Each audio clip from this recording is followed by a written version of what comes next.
Going through this सूत्र। आपको शायद भूल ही गया होगा कि ये सूत्र जो है हमारे वास का आधारभूत रहा है।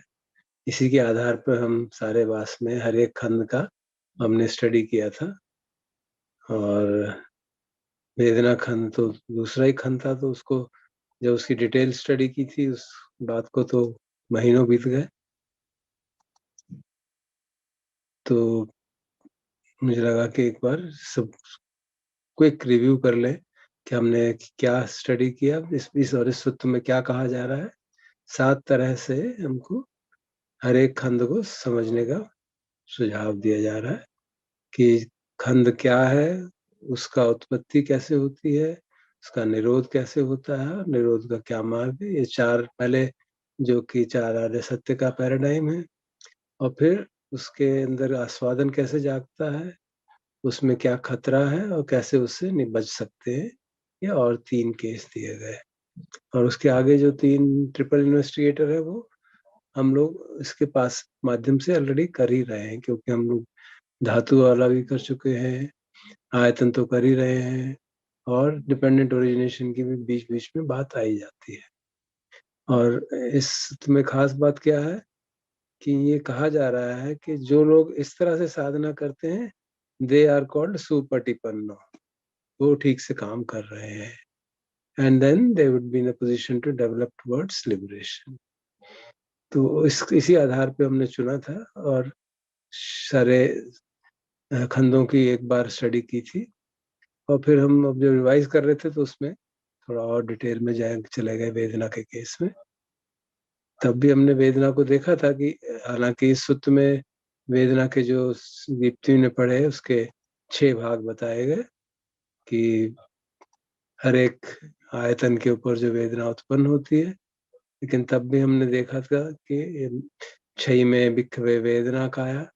बट हमने तब भी स्टडी करते हुए भी देखा था कि इसके फर्दर सब डिविजन्स, इनफैक्ट 108 सब डिविजन्स थे, उसमें से हमने 36 सिग्निफिकेंट वंस आइडेंटिफाई किए थे, जिसकी चर्चा पिछले करीब 1 महीना हमने काफी डिटेल में चर्चा की है उसकी। तो अब मुझे लगता है कि सारे को वाइंड अप करके आज जो पोर्शन बचा है उसको करके we conclude our discussion on वेदना। तो एक ब्रीफली हमने क्या क्या किया वेदना के बारे में। पहले तो ये समझा कि इसका कितनी तरह की वेदना है, वो तो बहुत चर्चा हो गई। फिर इसके ओरिजिन क्या है, कैसे वेदना जागती है, हस्य पचया वेदना, और उसकी डिटेल मैकेनिक्स को भी हमने स्टडी किया था, जो मधुपिंडिका सूत्र से आता है। चक्षुंच पटिच्च रूपे च उपज्जति चक्षु विज्ञानम तिन्नम संगति फस्य पचया वेदना। और यही same statement, similar statements hold for replacing चक्षु bye sota and ghana and so on. So this is how these वेदना अराइज, उनका ओरिजिन का कारण ये है। और उनका सेसेशन कैसे होगा कि जो फस है वो रुक जाए, और फस रुकेगा कब, फस निरोध कब होगा, जबकि अविद्या का निरोध होगा, वो हम जानते हैं। और उसका मार्ग जो है अष्टांगिक मार्ग है।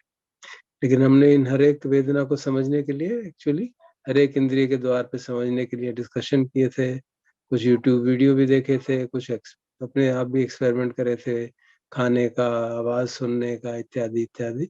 और उसके आधार पे प्रैक्टिकली अनुभव के आधार पे हमने समझा था कि वेदना किस तरह से 18 प्रकार की हो सकती है। वो तो डायरेक्टली 18 तो अनुभव में आ जाती हैं, 6 आयतन, और उस पर कभी सुखद, कभी दुखद, और कभी न्यूट्रल, वो हम अनुभव डायरेक्टली कर सकते हैं। तो ये हम कर चुके हैं, और मैं सिर्फ याद दिला रहा हूँ क्योंकि बहुत समय हो गया, शायद हम भूल ही ना गए। हाँ, और अब उसके बाद जब हम चर्चा करने की आगे बात है कि उसके साधन और आदि नव की बात, वो भी हमने चर्चा की थी। लेकिन मैं चाहता हूँ कि एक बार उसको फिर से रिवाइज कर लिया जाए। So can somebody point out what is the implication of asada, what is the implication of adinava and निस्सरना, क्योंकि एक बार तो हम चर्चा कर ही चुके हैं इस पे।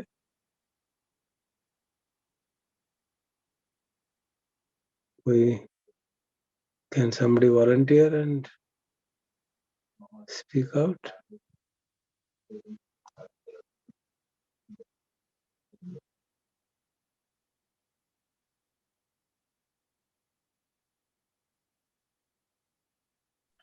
सर, जो आप बताते हैं कि दुखद वेदना को डार्क की तरह देखना, वो आस्वादन लेने की बजाय आदिनव देखना, उसको उस हिसाब से समझते हैं कि जो सुखद वेदना है, उसका तो अभी सिमुली याद नहीं आ रहा है, लेकिन दुखद नहीं, को अभी तो हमने हमने तो ये पहले तो मैं पूछ रहा था कि आस्वादन का मतलब क्या है, क्या हमें याद है आस्वादन की हमने ग्रेटिफिकेशन, चर्चा? ग्रेटिफिकेशन। डेफिनेशन अभी इसीलिए दीप्ति से पढ़वाई थी कि शायद वो याद रहे हमें, है ना? तो क्या आस्वादन का मतलब क्या है? सर, ग्रेटिफिकेशन, उसमें एंजॉय करना। हाँ, तो किस तरह से किसको एंजॉय करेंगे, किस तरह की वेदना को? तीनों ही वेदना में सर एंजॉयमेंट होता है, हाँ, अलग लेकिन अलग। जो भगवान ने जो फोकस किया है वो एक पे किया है ना। आस्वाद का जो डेफिनेशन दी है अभी जो दीप्ति ने पढ़ी थी, प्लेजर एंड जॉय लिखा है हाँ, ना। आस्वादन की बात अभी भगवान, जो कि मैंने पहले भी इस पर चर्चा कर चुके हैं हम लोग के, तृष्णा को भी भगवान ने उसी डायरेक्शन में, जो हमारी इंस्टिंक्टिव हेडोनिस्टिक टेंडेंसी है सुख ढूंढने की, उसी को आधार बना के भगवान ने कहा है, और उसी के आधार पे हम दूसरी उसकी अपोजिट सेंस को भी समझ सकते हैं। तो यहाँ पे जैसे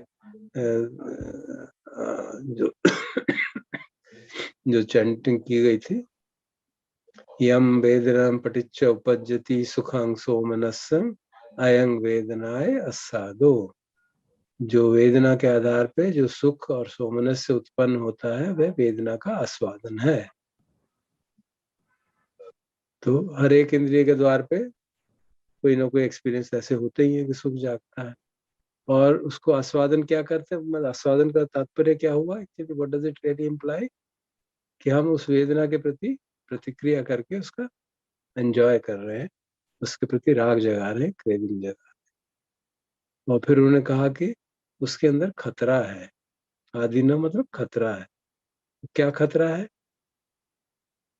या वेदना अनिच्चा दुखा विपरिणाम धम्मा अयं वेदनाय आदीनवो। ये वेदना अनित्य है, दुख है और परिवर्तन के अधीन है, यह वेदना में निहित खतरा है। अब ये लाइन तो आपको शायद आप बार बार सुन सुन के अभी तक पिछले एक महीने में वो भी गए होंगे, अनिच्चा दुखा विपरिणाम धम्मा, बार बार हम चर्चा करते आ रहे हैं पिछले एक महीने में। So can you now see its relationship with the what we discussed in the 36 cases? यहाँ पे तो स्पष्ट है कि भाई वेदना क्योंकि अनित्य है, दुख है, हमारे परिवर्तन हमारे कंट्रोल में नहीं है, तो जो हम उसके आधार पे सुख ढूंढ रहे हैं वो बदल जाएगा और हमको दुख दुख देगा, क्योंकि हमारे कंट्रोल में है ही नहीं।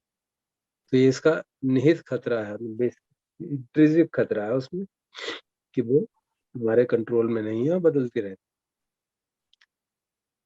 है। ये बात भगवान हमको आदिनव के रूप में समझा रहे हैं।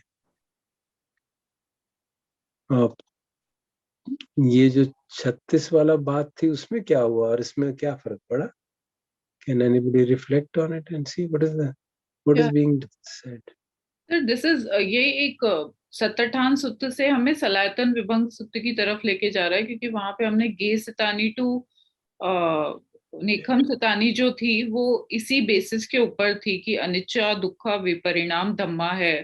जो एक्सपीरियंस है तो उसका सोमनस्य को हमने जैसे गे सितानी सोमनस्य जागा, तो उसको सब्स्टिट्यूट हमने किया उस सोमनस्य के अंदर जो खतरा है वो देख के। We did not use that term there, but now it is making sense कि वहां पे हम कह रहे थे अनिच्छ दुख विपरिणाम धम्मा, उसके होने के कारण उस फिर एक जॉय जागा। तो this is how I am relating it, and likewise for the Domanassa Gehasitani Domanassa and then Gehasitani and Nekam Sitani Sambhav. और कोई anybody else would like to add upon it?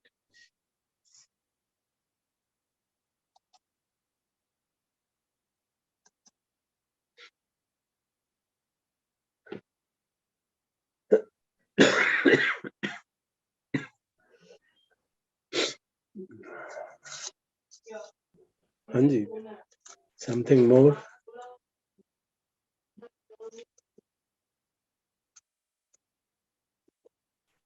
अच्छा, यहाँ पे इसमें इस पैराडाइज जो टेम्पलेट बनाई गई भगवान ने आदिनव और उसके आगे निस्सरण है ना, तो निस्सरण में क्या कहा?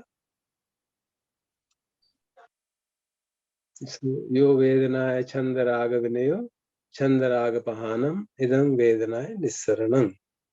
तो वेदना के चंगुल से बचना है तो क्या करना है? उसके प्रति जो राग है, जो उसकी चॉइस करते हैं, जो उसकी इच्छा है, इच्छा और आसक्ति का त्याग करते हैं। तो उस वेदना के प्रति इच्छा और आसक्ति का त्याग, ये है वेदना से निस्सरण, वेदना से के चंगुल से मुक्ति। तो यहाँ संक्षेप में बता दिया कि ये करना है। अब इस का उससे क्या रिलेशनशिप है? Can you now see with these two put together and the detailed given there? वहां पे भी हमको बताया तो गया ही था ना कि इसके चंगुल से कैसे निकलना है।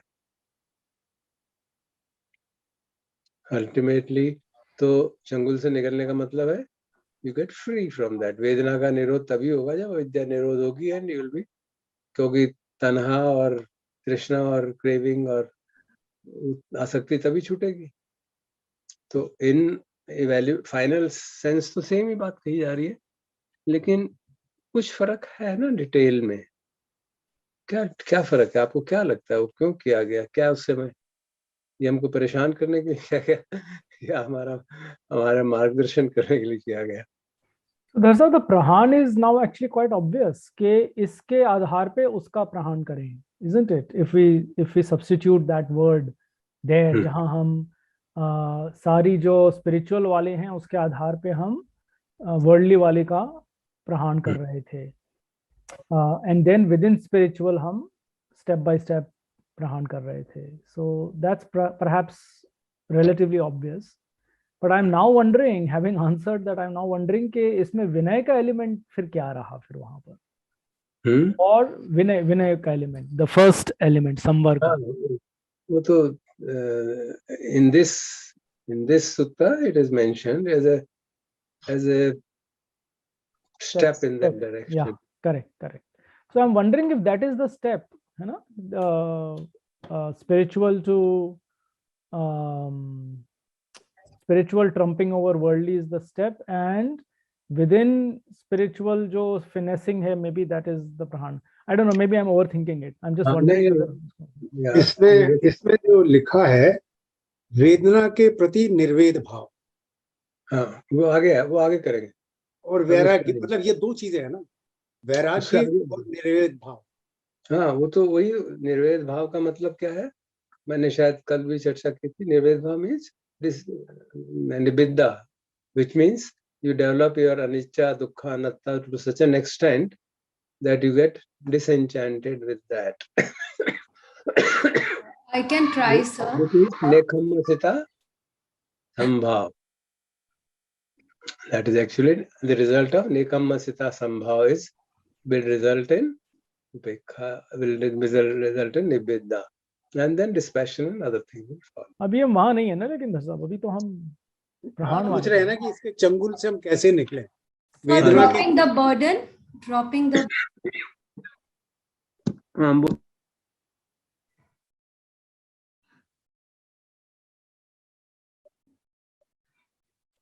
तुम बोल रही थी कुछ? Can you hear me, sir? Can you hear me, sir? He can hear Geeta. हाँ, मैं बीच में अपने माइक को बंद, because of cough, so that you don't get disturbed. I can try. Basically, the first one is seeing the danger and escape. means in somanasitani and gehasitani, like इससे बाहर निकलो, तो dropping that burden or the pressure is the way I understand the difference basically.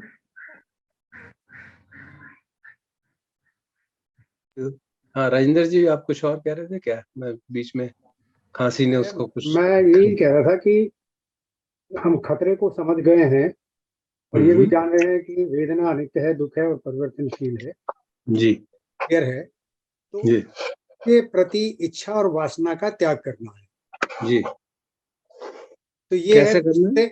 ये उससे चंगुल से मुक्ति है जी, कैसे होगी वो? ऐसे जो करना है उसमें यही है कि उसके आस्वादन को जानने के लिए, उसके निमित्त खतरे को जानने के लिए, उससे मुक्ति पाने के लिए मुझे उसके प्रति निर्वेद भाव बढ़ाना है।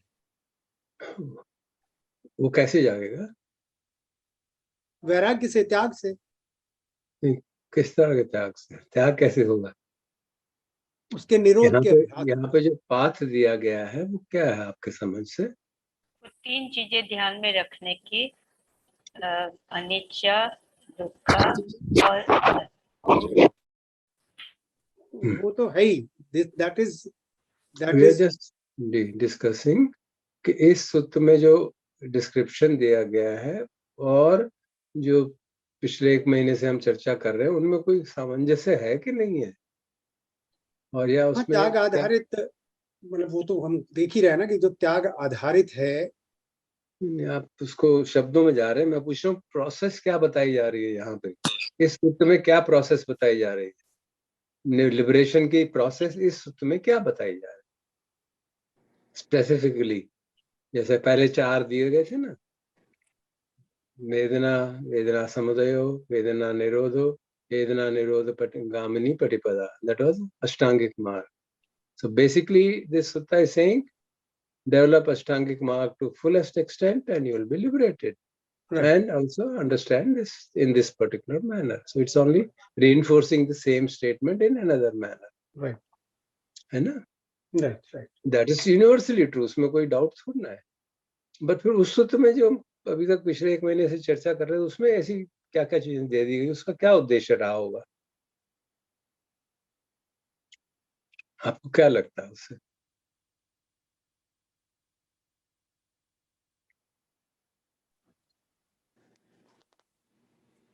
जैसे हमने पहले बात की थी कि वहां पे ग्रेडेड पाथ दिया गया है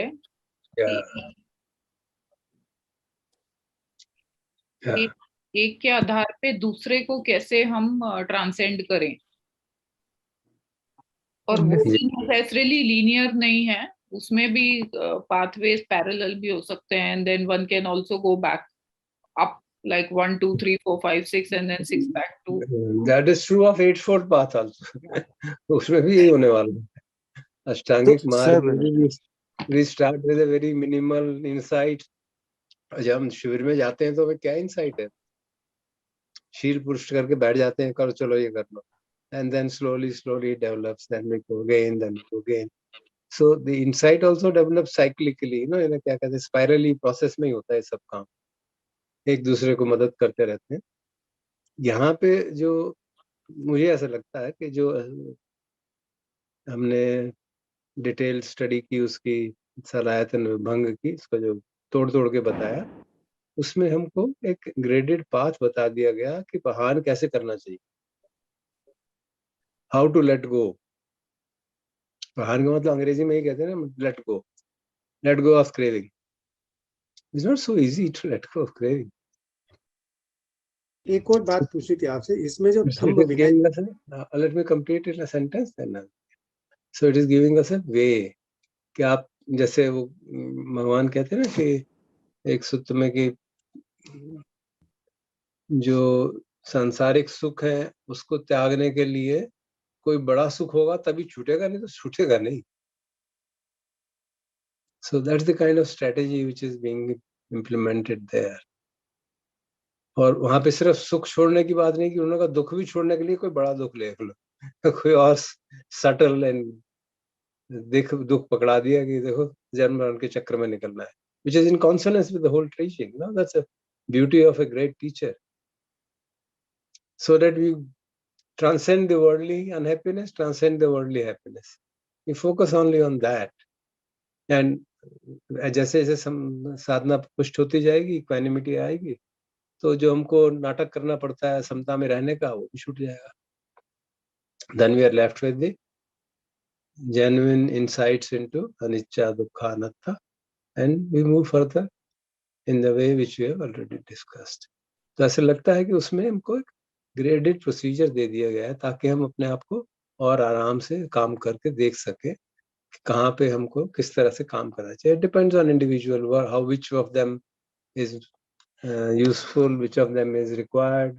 Some of us may be not be requiring all the 6, some may be requiring some, so that we can actually use that strategy to kind of displace the smaller problems and move in the direction of strengthening our insight. मतलब प्रहान भी हो रहा है और insight भी develop हो रहा है. तो इस हिसाब से मुझे रिच लगता है. You're saying कि निस्सरण का रोड मैप वो है जी, जो डिटेल दी जा रही है वो एक तरीके से उसमें दी जा रही है to make it a thing which can be practically implemented by people like us who are much more given to a lot of dust in our eyes. So हमको देर लगती है समझने में, तो try to do that. मेरा जो submission था वो ये था सर कि अष्टांगिक मार्ग को यदि सही तरीके से पूरा करें और उसमें जो समाधि का जो अंग है उसके प्रति बहुत ज्यादा एक्टिवली उसमें भाग लें और उसको अपना लाइफ का एक अंश बना करके, तो बाकी दरवाजे तो फिर अपने आप खुल जाएंगे.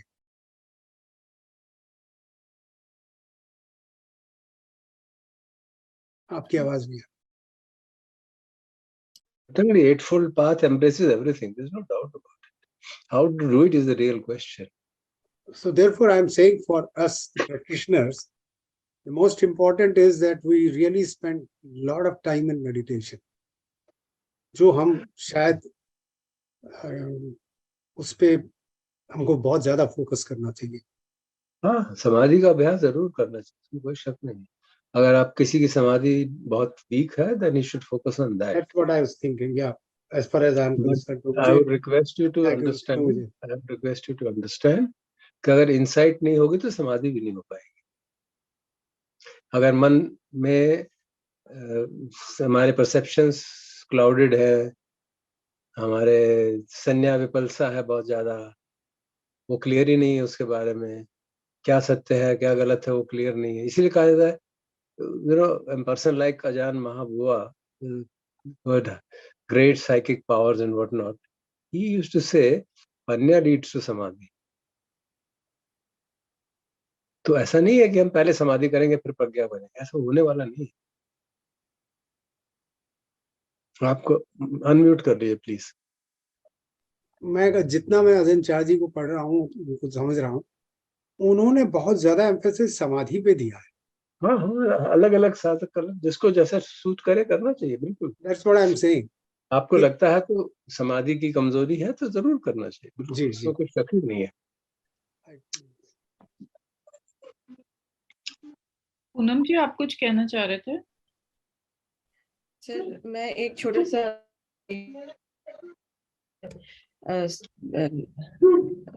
जिस इसको इंटरप्रेट करने का एक थोड़ा सा अटेम्प्ट करना चाह रही थी, वो ये कि जैसे हम बोलते हैं कि वेदना है और फिर वेदना के आधार पर सुख और आनंद उत्पन्न होता है. तो जो सुख और आनंद उत्पन्न होता है इसको समझने, और यह वेदना आस्वादन, अभी स्वाद की मैं बात नहीं कर रही हूँ, अभी सिर्फ सुख और आनंद, ये आइडेंटिफिकेशन है, ये आइडेंटिफिकेशन बड़ी क्लियरली मेंशन की गई है at the level of grihast, at the level sir आवाज आ रही है? बीच सर में गलत बीच में ना कट रही है, पता नहीं, मेरे को ही सुनाई नहीं दे रही है, सबको नहीं दे रही। सर कट रही है सर, कट रही है हमारे लिए भी।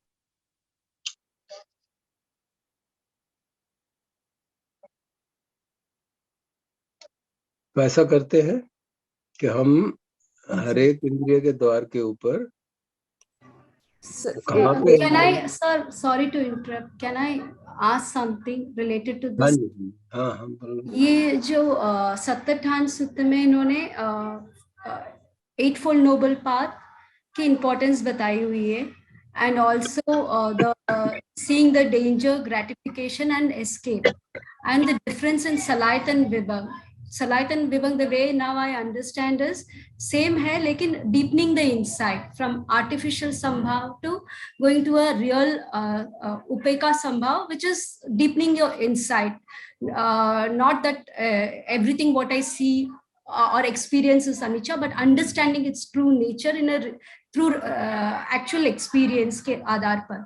तो अगर जब तक हमें why is it यहाँ पर वो एट फोल्ड नोबल पाथ की इंपॉर्टेंस नहीं दी हुई है? क्योंकि if I don't develop that insight of eightfold noble path, how do I work on it? or the four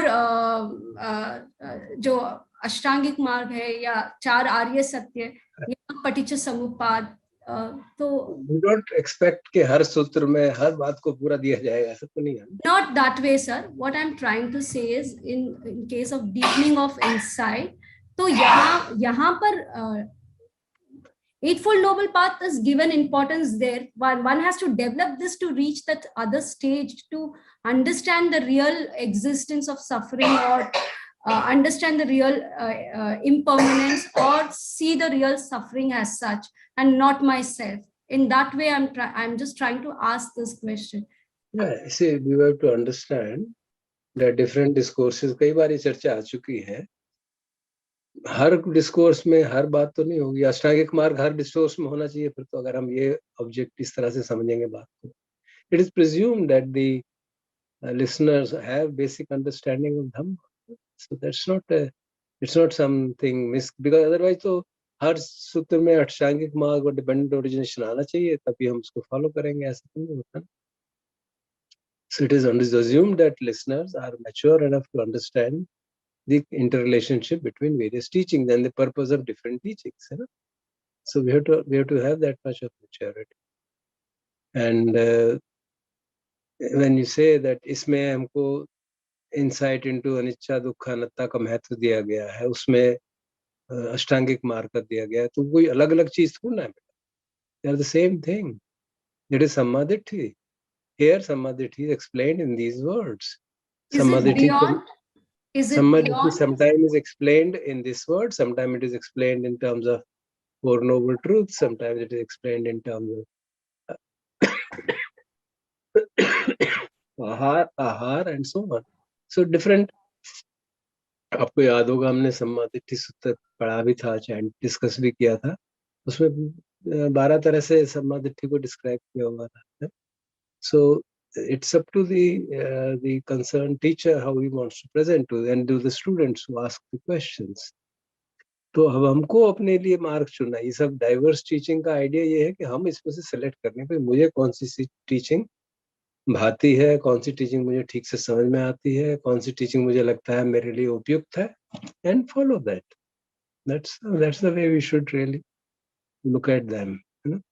Just because I am saying it here doesn't mean that all of you need to follow the same thing as I am saying. You can choose which. There are various templates. They are not different teachings. There are different ways of presenting the teaching. If you have insight, you'll see all of them are the same kind. You'll see commonality in everything. But because we have difficulty in penetrating into that, and some people understand in some way, किसी को इस तरह से समझ में आता है, किसी को इस तरह से समझ में आता है, किसी और तरह से, इसलिए भगवान ने इतने प्रवचन 80,000 प्रवचन जो दिए हैं, जो वो इसीलिए दिए थे कि अलग अलग को अलग अलग तरह से समझाया जाए। अब 5 आयतनों को कितनी तरह से समझाया, 5 खंडों को, 6 आयतनों को नाना प्रकार से समझाया गया, और बाहर के आयतनों को, भीतरी आयतनों को, अविद्या को कितने तरह से समझाया गया।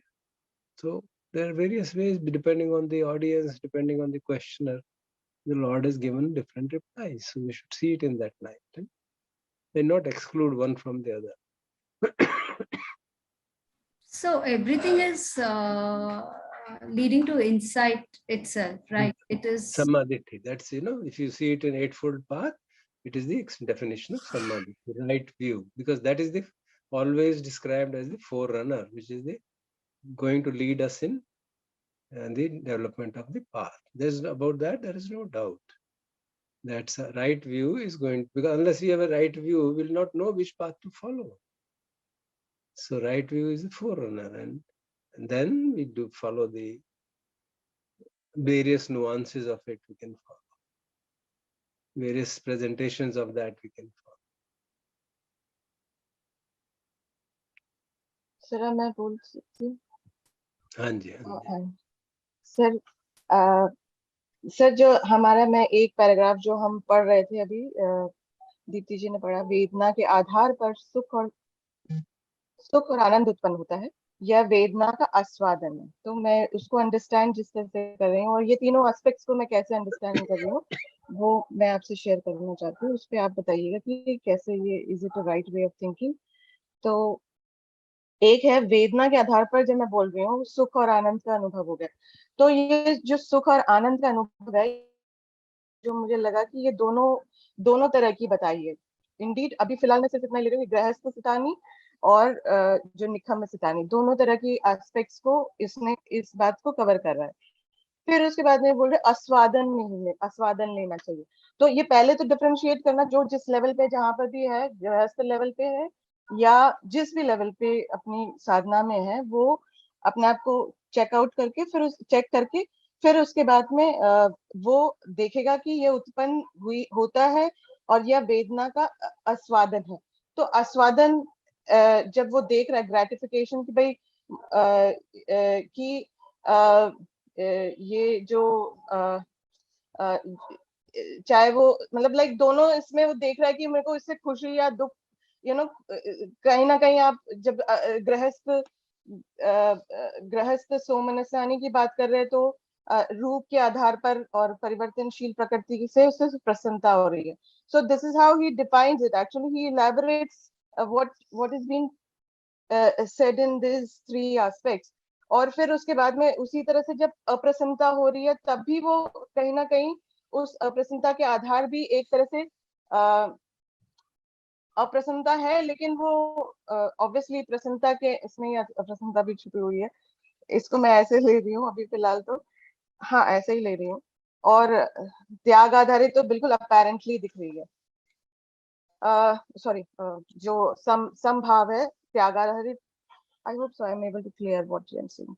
So जो मेरी रिक्वेस्ट है कि इस एफर्ट को ना करो, इस एफर्ट करने से परेशान कि वो ये एग्जैक्टली सेम है, ऐसा नहीं है। एग्जैक्टली सेम नहीं है सर, लेकिन वो इलैबोरेशन है, वो जो आस्वादन जो लेना जा रहा है, यहाँ पे जो आस्वादन, यहाँ पे जो आस्वादन कहा जा रहा है ना, it is in a negative sense. It means one is enjoying it ना, उस पे राग जगा रहा है। ये आस्वादन is not a feeling, it is a reaction to a feeling. Yes sir, जो फीलिंग हो रही है even at the level of समता, इसको आदिनव कहा जा रहा है कि ये खतरा है उसमें। तो इसको हम अगर आदिनव खतरा जो बात कर रहे हैं सर, हाँ जी, खतरा जो हम देख रहे हैं, हाँ, इसको अन्य जो दुखद दोमनस्य है उससे इसको रिलेट करने की कोशिश मत करो। That's what I am saying. नहीं मैं रिलेट नहीं, it's okay with me, but it may confuse you, that's why I'm saying we should not try to match the things one to one matching नहीं करनी चाहिए। We should see the overall purpose of this teaching and purpose of that teaching। overall purpose दोनों का same है। इसमें एक concise तरीके से कहा गया, एक लाइन में कह दिया गया, छंदराग विनयो छंदराग पहानम इदम वेदनाए निस्सरणम। वेदना का जो निस्सरण है, उससे जो एस्केप है, वो उसके प्रति राग और आसक्ति को त्याग करना है। अब वो वेदना के प्रति राग और आसक्ति कैसे त्याग हो, उसका डिटेल उसमें दिया गया है, ग्रेडेशन बना के कि वेदना इस तरह की होती है, इस तरह की त्याग होता है, इस तरह से राग जाग सकता है, इस तरह से द्वेष जाग सकता है, और इस तरह से उसको त्याग किया जा सकता है। तो मैं उतना ही मुझे क्लियर हो जाए तो मेरे यहाँ सब सफिशिएंट है मेरे क्लैरिटी के लिए। उससे ज़्यादा मैं अगर कोशिश करता हूँ ना इसको मैच करने की, कि उनको एक यूनिफॉर्मिटी लाने की, वो कोशिश करने की जरूरत नहीं है। मेरा ये सुझाव है, but you are welcome to try, I have no objection, but I am saying that such attempts can lead to lot of difficulty, because if you try to think more and more about them, you will not be able to find congruence. तो फिर दिक्कत हो जाएगी, यहाँ कुछ कह रहे हैं, वहाँ कुछ कह रहे हैं. Yeah, of course he's saying different things at different places. Yeah, definitely. This is required because different people require different kind of inputs. That's it. So we should look at it in that manner. That's my suggestion. आगे आप जैसा उचित समझे. Okay. Okay. तो I would prefer कि हम एक बार अपने अपने लिए रिव्यू कर लें in the spirit of this sutta, 58 sutta, कि कहाँ पे किस इंद्रिय के द्वार पे हमारा आस्वादन अभी भी एग्जिस्ट कर रहा है. This is what it is inviting us to do. जो वेदना के आधार पे सुख और आनंद होता है, वेदना का आस्वादन है, मतलब हमें उसमें रस आता है और उसके प्रति हमारा राग है, उसमें आसक्ति है. ये हम अगर आइडेंटिफाई करें ना अपने लिए, अपने को चित्त शांत करके इन्वेस्टिगेट करके, हाँ यहाँ मेरे मन में राग है, यहाँ मेरे मन में इसके प्रति, इस तरह की वेदना के प्रति, चाहे वो रूप से उत्पन्न होने वाली है, चाहे वो शब्द से, गंध से, जिससे भी, then when I identify, then I can work on it in a systematic manner. That's the point I am trying to bring to your notice. You can do it on your own. पहले भी हमने जब हर एक इंद्रिय के द्वार पे वेदना को अनुभव करने की कोशिश की थी, तब भी एक हिंट दिया गया था. Now that we are summing it up, I would like to draw that point again, that a very important advantage of this three section analysis of Aswadan, Adinav and Nisaran is this point, कि हम हर एक इंद्रिय के द्वार पे देख लें कि मेरे को रूप के प्रति, रूप के से उत्पन्न होने वाली वेदनाओं के प्रति कोई खास दिक्कत है, आस्वादन है उनका, इस तरह के रूप देखता हूँ तो बस उनके प्रति बहुत ज्यादा आसक्ति जागती है, राग जागता है, वासना जागती है, या और इस तरह का शब्द सुनता हूँ, या इस तरह के गंध सुनता हूँ, या इस तरह का रस चखता हूँ, या इस तरह का स्पर्श होता है, या इस तरह के विचारों से. So then we can be, हम सजग रह सकते हैं कि हाँ ये वैसी परिस्थिति आ गई है, I have to be more clear. अगर हम एक बार आइडेंटिफाई कर लेते हैं, then we become more vigilant. Whenever that kind of a situation arises, we become vigilant. Oh, this is the problem. This is the danger area. I'm entering into a dangerous zone. So let me be extra careful. That's the kind of thing which is advised by wise people many a times. We should identify where exactly are our weak spots so that we can work on them systematically. और ये सूत्र हमको invite कर रहा है वो करने, ताकि हम उन पे सिस्टमैटिकली काम कर सकें. क्योंकि कई बार वो हमसे छुपे रहते हैं, हमें पता ही नहीं चलता है. Because not all the sense doors become operative all the time. That is a important thing. Smell, taste, touch, sound, they may not become operative like sight, which is operative all the time, and हम उसके प्रति insensitive हो जाते हैं. So we have to be very careful and try to look up deeply and find out कहाँ पे हमारा चिपकाव है, और फिर उसको हम किस तरह से त्याग कर सकते हैं. And then we can use whichever paradigm, whichever template works best for us, we can use on that. And the Tyag roadmap is there, just to repeat. Yeah.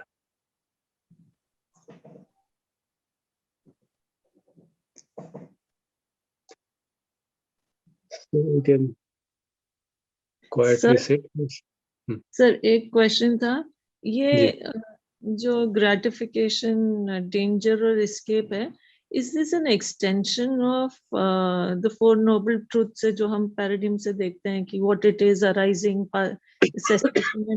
Path leading, is it an extension और is it a part? जैसे PS is a part of that, but it is, you see, अगर आप ये देखेंगे ना, ये जो सूत्र पूरा है, शुरू में उन्होंने जो है exactly followed the four noble truth paradigm. What is वेदना, what is the origin of Vedana, what is the cessation of Vedana, what is the path leading to cessation. So that is path leading to cessation is eightfold path. So that is exactly the eightfold path, the Four Noble Truth paradigm being followed.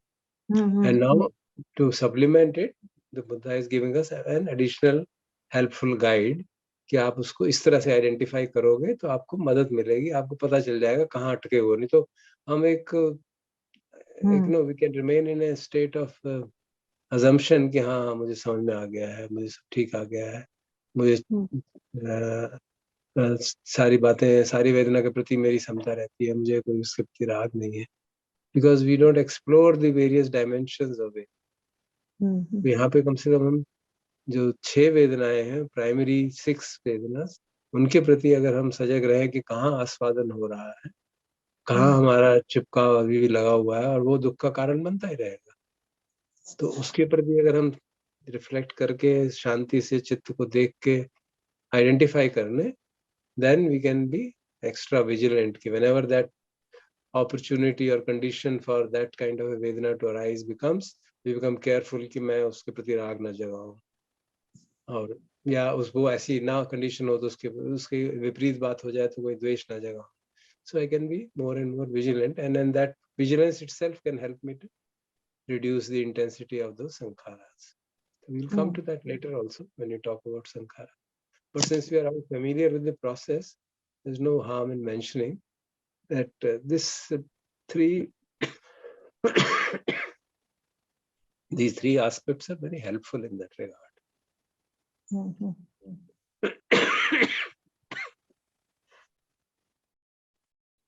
Thank you. Sir एक बार आप फिर बताएंगे कि मैं इसको फिर दोनों को कैसे पढूं? दोनों सूत्र को मैं कैसे पढूं फिर? किसको? सलायतन को और सतत्थान को कैसे पढूं? कैसे, like how should I take it then?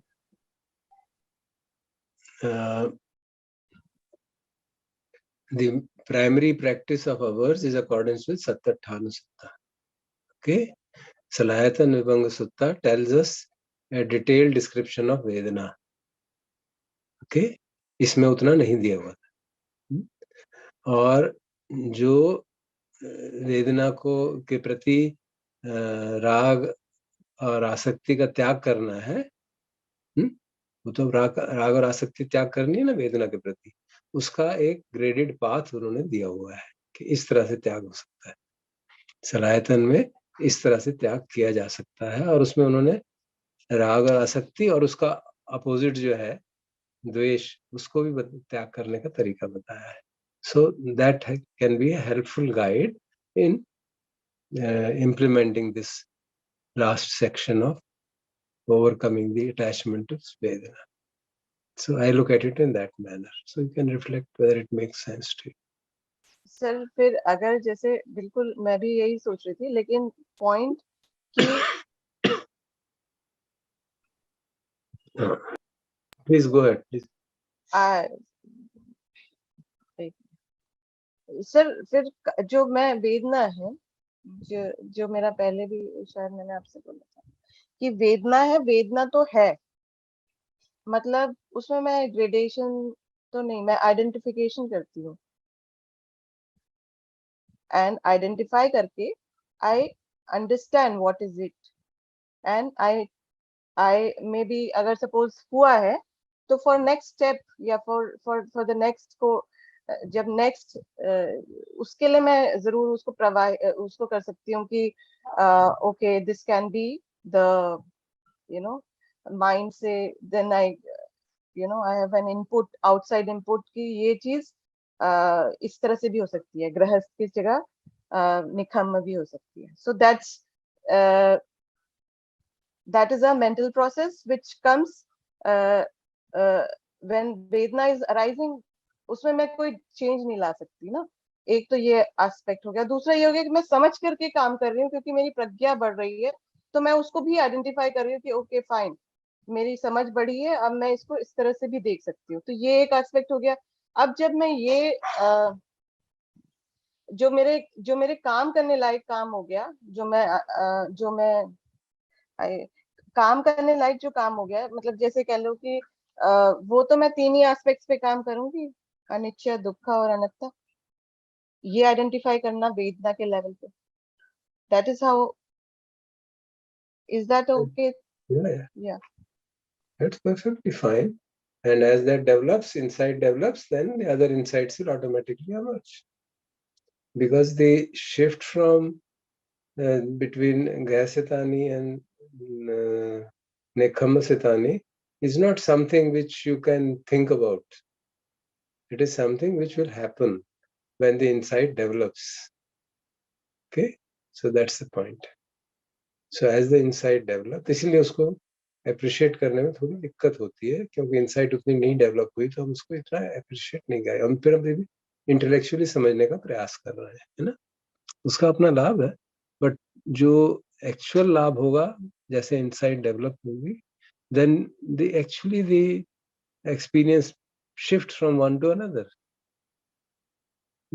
Then you can verify the teaching is really like that. And ultimately क्या करना होगा? आपने चलो वेदना तो कर ली, अल्टीमेटली क्या करोगी? आपने समता में भी पहुंच गई, मान लीजिए, that's not the end of it.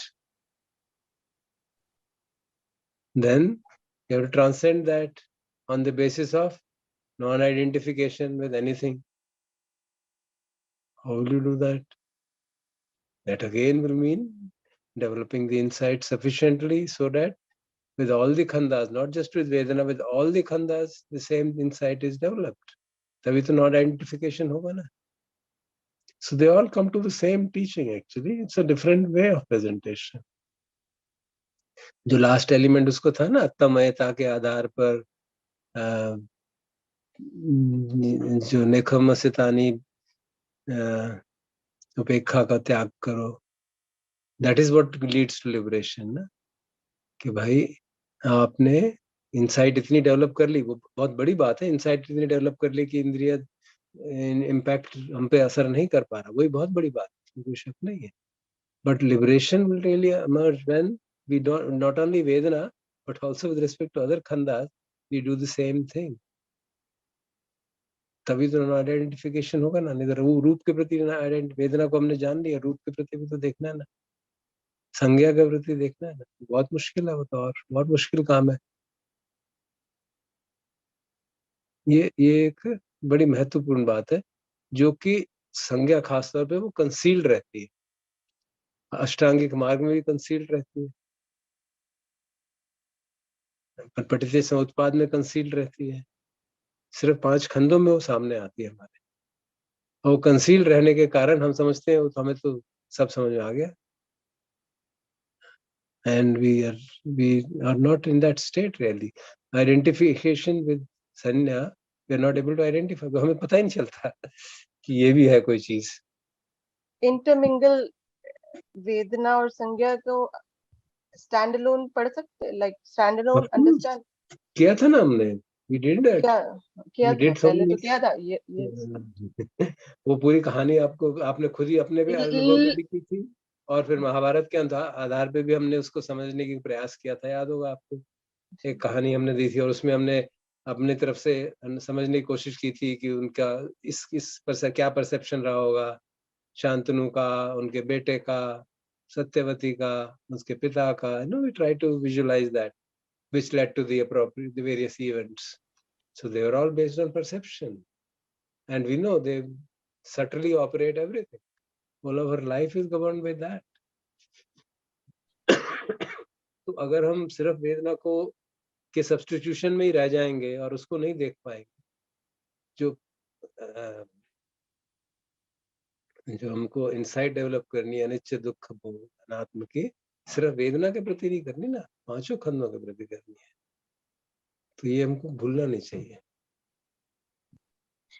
Sir मुझे जो सलायतन विभव सूत्र है, इसमें एक और चीज दिख रही थी कि वो हम कभी ऑब्जेक्टिव पे कभी ध्यान नहीं देते थे. लाइक एक मतलब हर जगह पढ़ते जरूर है और हम समझने की कोशिश जरूर करते हैं कि हमें निर्वाण की प्राप्ति करनी चाहिए या कोशिश करनी चाहिए उस कार्य में, तो बट नेवर एड्रेस्ड कि आपको रिव्यू भी करना है, and this is the way to review also, and there is a objective भी रखना is a good thing. There is nothing wrong in if you do some. So these kind of aspects will, very much usse Yeah, emerge with. that sutta is generally considered valuable for these insights. ये बात कि भाई, क्योंकि अधिकतर ये कहा जाता है कि अपना वो गोल बना के रखोगे फिर तो तुम आसक्ति हो जाएगी गोल के प्रति. That kind of a perception is there. This is challenged here. And then another perception is कि equanimity आ गई तो सब कुछ हो गया. No, that also is challenged there. So that's why this sutta, Salayatana Vibhanga, is greatly appreciated as a very important sutta for serious meditators to reflect upon, because it's breaking some myths which have gone with the traditions for centuries. So that is very true. Thank you, sir. So I think I'll only conclude by making the request that let us all investigate individually and find out for us which are the points, which are the Vedanas with respect to which sense door, where our strong attachments are there, and on which then we focus more in our day-to-day life. मैं तो यही कहता हूँ कि जब कई बार याद रहता है तो जब अब खतरे की सिचुएशन आ गई है, so be more careful. Say suppose you have a difficulty in identifying with a person. When you are going to meet that person, you become extra vigilant. ये कुछ कहेगा और मैं जरूर react करूँगा. So it's my challenge now to see that I absorb these statements, listen compassionately, listen mindfully. So I do a kind of a preparation, so that the process of interaction becomes a practice of Dhamma. कि देखें कुछ न कुछ कहा, मुझे राग जागा, देश जागा, and then the moment you are aware, then the tendencies come, धीरे-धीरे कम हो जाती है. Same thing applies to other things. You go to a music retreat or musical retreat, or you're a party, or some smells or whatever, then you can see that. तो उस तरह से ये हमको सजग कर सकता है. If we identify them, वो हमको सजग कर सकता है कि भाई ये डोमेन खतरनाक आ गया, अब जरा सजग रहना चाहिए. So I think I'll conclude with that. Hand over to Bhante ji for any comments or chanting. मैं एक्चुअली एक चीज ये सोच रहा था, एंड आई इनवाइट जो और सब साथी हैं ना आज शाम को, मैं ये सोच रहा था कि जिस तरीके से हमने रूप में फॉर एग्जांपल केवल आस्वादन वाले पॉइंट पे बहुत समय लगाया था, in the sense of really pushing ourselves to try and identify it rather than leave it to individual people to do. मैं अभी मुझे ख्याल आ रहा है कि would some of you consider it worthwhile to maybe not close Vedana yet and do some breakouts and try and do that Aswadan business? Because the devil is in that detail, it's fine for you to say धर साहब के वो कर लेना, but अगर वो हो जाने वाले होता तो अब तक हो चुका होता, so it's just a thought that came to me, I see fatigue written large on the faces of people. Yeah, sure. No, it's just a thought that came to me. Yeah, sure. Yeah. I mean, I'm also on that maybe we can move on. वो भी ठीक है. I am with Bhante ji on this. अगर detailing करनी, I am with him on that. Same here. Okay, next session we can do that. I thought we'll do next session with Sangya, but we can do that certainly. So be prepared. Yeah, थोड़ा हम लोग thread भूल भी गए ना sir. आप देखो अभी जैसे हमने आज ये सत्तरठान की चैंटिंग करी, अचानक some things have kind of almost fizzled away. So there is value in going deeper into some specific aspects from there. हाँ, तो जो पुराने हमने वीडियो देखे थे वो सब आप you can revise them if you like, and or the sounds and whatever, and we can sit and so over the next 2 days you reflect on, at least identify तो कर लीजिए, फिर आप share करिएगा next breakout room में on Tuesday. Evening. Yeah, Tuesday evening. ठीक है. Yeah, I mean that's rather than go into videos etc. You see रूप में I thought richness ये थी कि actually हमारा अपना life experience हमारे अपने उसमें से निकला ना. रूप में तो main issue was basically to distinguish between ये रूप के कारण हो रही है कि वेदना के कारण हो रही है। I was hoping that somebody will ask that question, किसी ने पूछा नहीं तो ओके कि हाउ डू यू डिस्टिंग्विश कि ये रूप के कारण आ सकती है कि वेदना के कारण आ सकती है। वहां पे उस पे आपको याद होगा बहुत had a huge discussion over a number of days. I assume that is done with, but maybe it's still remaining. So we can Yeah. spend some more time. Right. So rather than simulations, जैसे हमने रूप वाले के लिए अपनाया था ना process, Yeah, we can do that. नहीं, वो तो मैं ये कह रहा हूँ कि याद दिलाने के लिए आपने जो किया है उसको याद कर लीजिए, and then you can reflect upon in 2 days कि मेरे मन में कहाँ पे अटकाव है, इन 6 डोमेन में से किस डोमेन में अभी भी आस्वादन की टेंडेंसी है, और क्या मैं उसमें खतरा देख पाता हूँ, और अगर खतरा देख पाता हूँ तो क्यों नहीं छूट रहा, या क्या मैं उनमें खतरा नहीं देख पाता। मोस्ट ऑफ द टाइम खतरा नहीं देख पाते हैं, ये बात है। हम जो प्रिय होता है उसमें खतरा देखना बड़ा मुश्किल होता है। That is the real challenge, isn't it? कि आस्वादन तो अच्छा ही लगता है, बट उसमें कोई खतरा है ऐसी भी कोई बात हो सकती है, ये समझ में नहीं आती। So we can spend Tuesday on that, sure. I was thinking कि अगर कहा ना एक दिन और तो कहेंगे नो बहुत हो गया। Okay, good, very good. From what I can notice, the workshop mode is where the real thing seems to be happening, especially because you get challenged by other people, you know, Yeah. or by yourself, which doesn't happen. या हमारी शायद अभी so-called reflective abilities इतनी sharp नहीं है। Yeah, certainly that is usually, I would say usually it is more helpful. Yeah. Somebody else asking me a difficult question about my If statement. If within the group at least some people are clear about stuff, then it is very helpful. Certainly. So we'll do it on Tuesday. So the reason Bharat Sahib is saying Tuesday is because जैसा आप में से सब लोगों को पता ही है more or less कि हम करीब 2 या 3 या 4 सेशंस कोशिश करते हैं that we are silent and quiet. And we're able to process these things. Practice silent meditation for 2-3 sessions. जैसे राजेंद्र जी भी कह रहे थे, especially if somebody feels deficient in samadhi, then it's very important, really.